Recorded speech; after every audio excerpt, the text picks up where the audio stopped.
chillando porque ya le vi la cara, le vi las ganas. Ya llegó el maestro Ricardo Sevilla.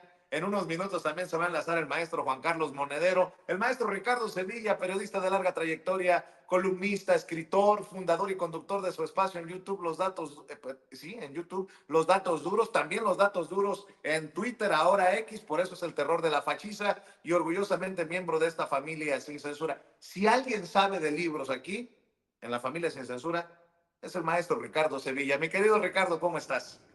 Estoy muy bien, mi querido Vicente, público memorioso, muchísimas gracias como siempre por tus diferentes palabras. Estaba yo escuchando con muchísima atención la intervención de nuestro querido amigo Julián Macías, y bueno, tiene toda la razón, esta conquista de la que hemos hablado, conquista espiritual, el exterminio, ahí se da también en el caso de España. No solamente es hacia afuera, sino también es hacia adentro. Yo recuerdo perfectamente los episodios históricos tan lacerantes allá en España, en las Españas, le digo ya con el tema de la Gran Redada allá en 1749, cuando buscan precisamente la extinción cultural de los gitanos. Hay que acordarse de eso, es represión franquista tras la guerra civil, este intento sistemático de tratar de exterminar culturalmente, de encarcelar a los gitanos para, decían ellos, estos locochones, para prevenir su reproducción. Entonces está esa parte también, es hacia adentro y hacia afuera, pues la conquista espiritual, el exterminio de los pueblos indígenas aquí en América Latina, de la que hemos hablado con bastante hondura, diría yo, porque hay una combinación brutal de violencia, de enfermedades. Ahí cuando inicia 1492, estos aventureros, les dicen los padres, algunos imbéciles, no, unos aventureros, unos conquistadores que impusieron un sistema de encomiendas. Ese es un tema muy interesante, porque estas encomiendas, Vicente, resultaron en realidad una mascarada. Eran la explotación, el abuso masivo, atrocidades, todo está documentado. No solamente son las matanzas acá en la Gran Tenochtitlán, se fueron hacia Puebla, se fueron hacia Veracruz, hacia muchos lugares. Hay estimaciones terriblemente escalofriantes. 90% de la población indígena pereció gracias a en buena parte de estas encomiendas, porque le permitían a estos aventureros españoles explotar la mano de obra indígena. Entonces es un sistema muy interesante, porque a cambio de recibir tributos, a cambio de recibir una cierta protección, pues la realidad es que los explotaban y terminaban no solamente molidos, sino terminaban esclavizados. Eran trabajos forzados, trabajaban en condiciones humanas. Todo eso que hoy vemos en el centro histórico de la Ciudad de México y en algunas otras capitales de la República Mexicana fue no obra de los españoles, de esa élite, sino obra de las poblaciones nativas, de las poblaciones originarias que fueron esclavizadas. Yo también me quedo con Almodóvar, me quedo con Javier Bardem, me quedo con Lola Herrera, con Javier Cercas, con Rosa Montero, me quedo con los panaderos y las panaderas que vinieron aquí a hacer cosas tan importantes a esta bella nación. Estoy muy bien, mi querido Vicente, muchas gracias. Ya me aventé un rollazo. No, pues, a mí me parece fascinante cuando te sueltas la greña así. Bueno, es un decir. Pues. Oye, mi querido Ricardo, los que no pueden son los que están en contra de la tómbola. Yo creo que soñaron con la tómbola así de...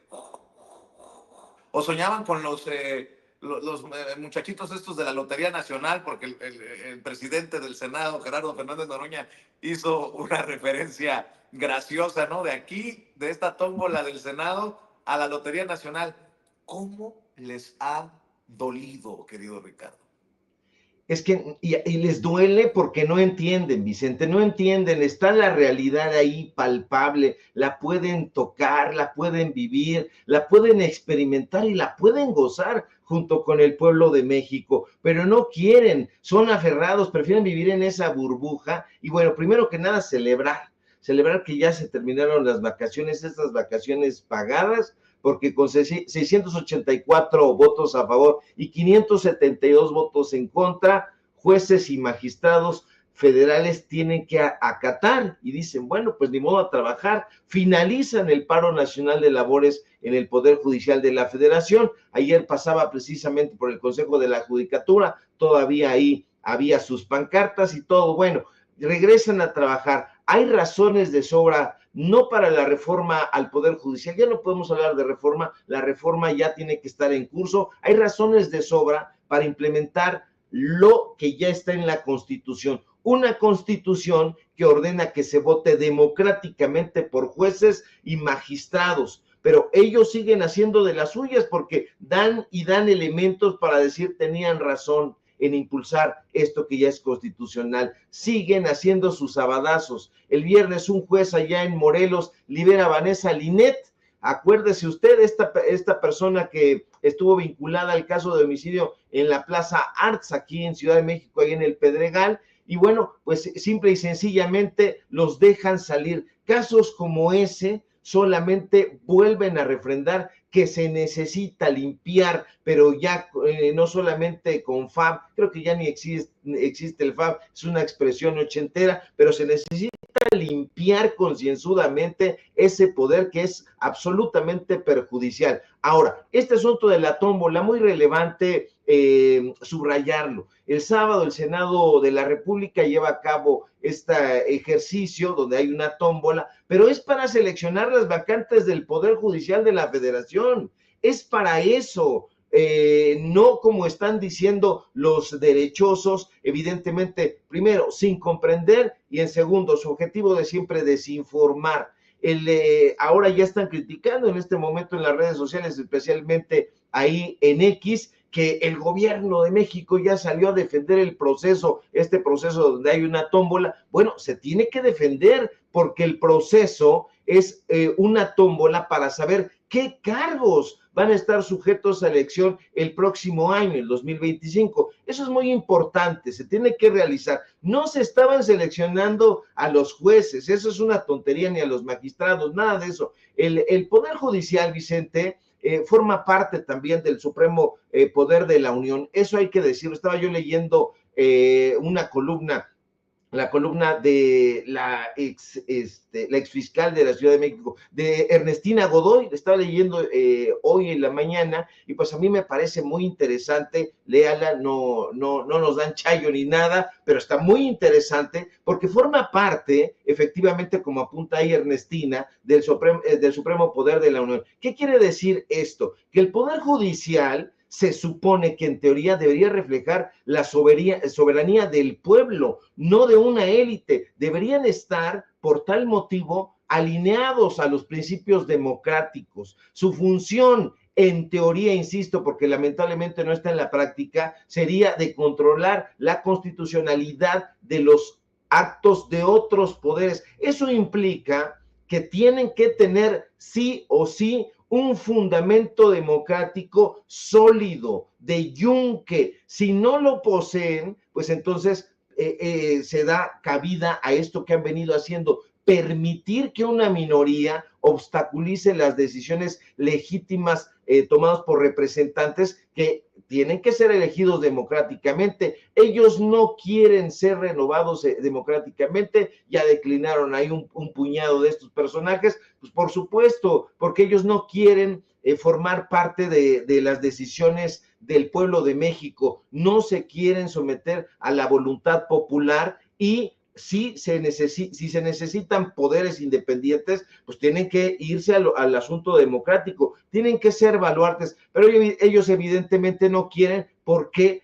Porque han visto el Poder Judicial como un botín. No le voy a hacer la lista cansina de todas esas atrocidades que están haciendo, pero son históricas.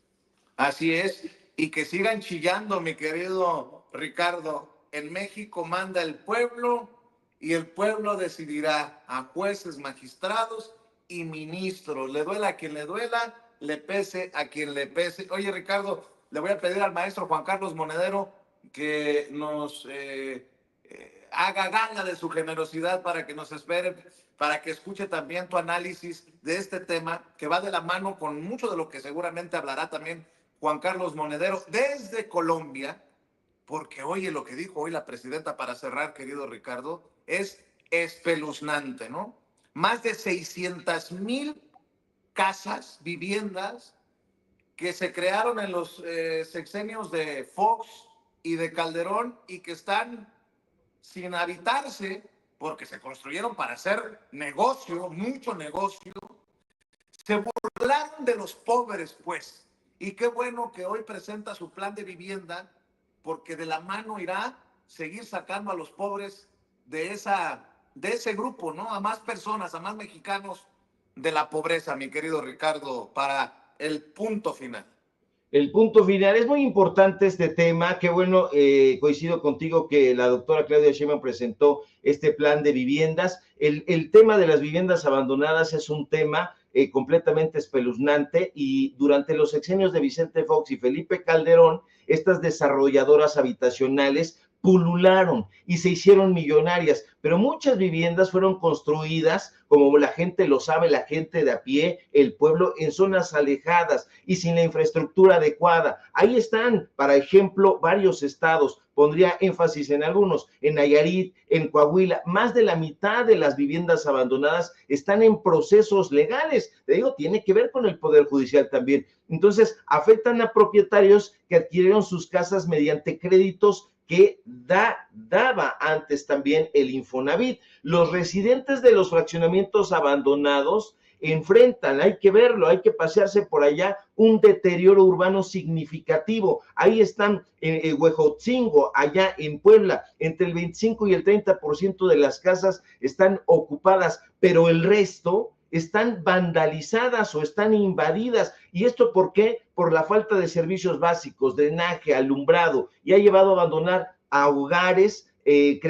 creando este ciclo de deterioro y descomposición social. Entonces es un impacto tremendo porque no solamente afecta en lo económico, sino también afecta en la seguridad. De hecho, las casas vacías, y la gente que nos ve y que nos escucha podrá dar fe de ello, se convierten en focos de delincuencia y vandalismo, y eso genera también una percepción negativa en las comunidades. El Infonavit aquí juega un papel crucial en la situación de las viviendas abandonadas, porque es el principal organismo de regular y de encargarse de otorgar estos créditos para la adquisición de viviendas. Durante los sexenios de Vicente Fox y de Felipe Calderón se promovió esta construcción masiva de viviendas, muchas de las cuales fueron financiadas por ese instituto. Estamos hablando de millones, alrededor de 650,000 viviendas que están oficialmente reconocidas como abandonadas. Entonces es muy, pero muy relevante que se presente, yo diría que hasta un reportaje a propósito de eso. Podríamos pasárselo ahí el tema a Radio Fórmula, Ciro Gómez Leiva, pero como sabemos que no le interesa este tipo de temas, pues lo vamos a subir nosotros, mi querido Vicente. Así que ahí está, muy importante lo que hace la doctora Claudia Sheinbaum, colocar ahí en el Infonavit a Romero Oropesa, que ha hecho un papel también muy relevante en Petróleos Mexicanos, así que vamos a estar al tanto. No les hables tan fuerte a los derechosos hoy porque los vas a alterar, mi querido Ricardo Sevilla. ¿Por qué no cerramos invitando a la audiencia de Sin Censura a tus trincheras, maestro, como todos los días? Y pues que venga lo que tenga que venir, Ricardo. Así es, mi querido Vicente, y nada más un dato ya, con esto cierro y me despido. Ojo, una persona que estuvo 12 años como director del Infonavit tiene que ser investigado. Fox colocó a Víctor Manuel Borra Setién ahí cuando entró, Felipe Calderón lo vuelve a colocar y se avienta el tipo, Víctor Manuel Borra Setién, se lo vuelvo a decir, 12 años prácticamente en el Infonavit, y Ricardo El Cerillo Anaya quería colocarlo ahí como su director de Infonavit. Así que vamos a estar dándole información a través de nuestras redes sociales, precisamente a través de X, @Sevilla Crítico. Síganos también a través de Facebook, Ricardo Sevilla, así nada más. Síganos en Paralelo 24, donde estamos haciendo este periodismo de investigación, y por supuesto aquí en La Familia Sin Censura, donde somos orgullosamente miembros. Te mando un fuerte abrazo, mi querido Vicente, a Juan Carlos Monedero y a toda la audiencia que nos ve y que nos escucha, y estamos pendientes a la información. Un abrazo, querido Ricardo, el maestro Ricardo Sevilla, hablando con nosotros sin censura. Y como siempre,